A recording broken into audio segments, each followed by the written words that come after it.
არა, მეგობრებო, რომ პირიქით ამით ქართველების დეგრადირებას კი არ ვცდილობ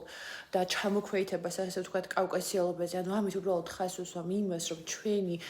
სანამ თუ გეოპოლიტიკურად მსჯელობთ და თუ მსჯელობთ მაინც იმის და მიხედვით, რომ კულტურულად უფრო მეტად გავართ რომელიმე კონკრეტულ მონაკვეთს და ამას განსაზღვრავს გარკვეულწილად ტერიტორია, ჯერ ვართ კავკასიელები და მერე ვართ, ვთქვათ, ევროპელები ან ნაწილობრივ აზიელები. რა თქმა უნდა, ეხლა საშუალოდ ესე რომ ვიმსჯელოთ, შეიძლება უფრო მეტად ღირებულებითი კავშირი გვაქვს ევროპასთან, ვიდრე კონკრეტულად კავკასიასთან, მაგრამ ფაქტია, რომ ჩვენი ხასიათი, ჩვენი ტემპერამენტი და კიდევ ბევრი და ბევრი სხვა რამ გავს კავკასიელებს გვაქვს საერთო. უბრალოდ ამის ხაზგასმას ვცდილობ, თორემ კი რა თქმა უნდა, შოთა მსოფლიო დონის იყო და არავინ არ საუბრობს იმაზე, რომ მხოლოდ რეგიონალურ დონეზე შეგვიძლია რაღაც ჩვენ საკუთარ თავზე საუბარი და თვითახკმა და ანუ არ შეგვიძლია რომ მსოფლიო ასპარეზზე გავიდეთ. არა, ანუ ეს იყო უბრალოდ რაღაც ეს არის უბრალოდ გარკვეულწილად იმის აღქმა, რომ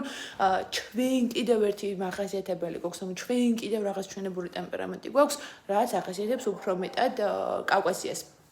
თორემ ჩვენ ზოგადად საქართველოს მე თუ მკითხავთ ჩემი სუბიექტური აზრია და ჯერა რომ არ არის ჩემი სუბიექტური აზრი და ობიექტური აზრია არის ის რომ საქართველოს არის დღის ნამდვილად უფრო შუალედში ყოველთვის იყო აღმოსავლეთისა და დასავლეთის დამაკავშირებელი ასე ვთქვათ საუკეთესო შემთხვეველი ყველაზე მეტად უფრო ისეთი გადამამუშავებელი ადგილი საქართველოს მაგრამ დღის ნამდვილად ორ დისტოპიას შორის ვართ ყველაზე მაგარ ფორმაში და ყველაზე სწორ გზაზე ვართ თუ მაგალითად აღმოსავლეთის დისტოპია არის ის რომ არ ვიცი არ არსებობს იქალთა უფლებები, არ ვიცი 8 წლის ბავშვებს ათხოვებენ სრულწლოვან ადამიანებზე, არ ვიცი რაღაც საშინელებები ტრიალებს, ხო, ადამიანის უფლებები საერთოდ არავინ არ იცავს. არც ერთი ჯგუფისას აქ არ საუბრობ მხოლოდ უმცირესობებზე. ამის მეორე დისტოპია, მაგალითად, დასავლეთში, სადაც 12 წლის ბავშვებს ჰორმონალურ მკურნალობაზე აჯენენ და აჯერებენ, რომ სქესის შეცვლა შეუძლიათ. აი ამ ორ უკიდურესობას შორის ჩვენ ყოველთვის, აი როგორც ყოველთვის და დღეს ვფიქრობ განსაკუთრებით, ეს შუალედური, რაციონალური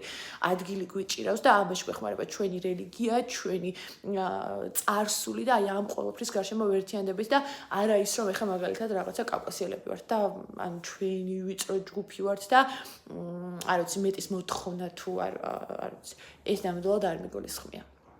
მადლობა ყურადღებისთვის. ღმერთმა გაგვეძლიეროს.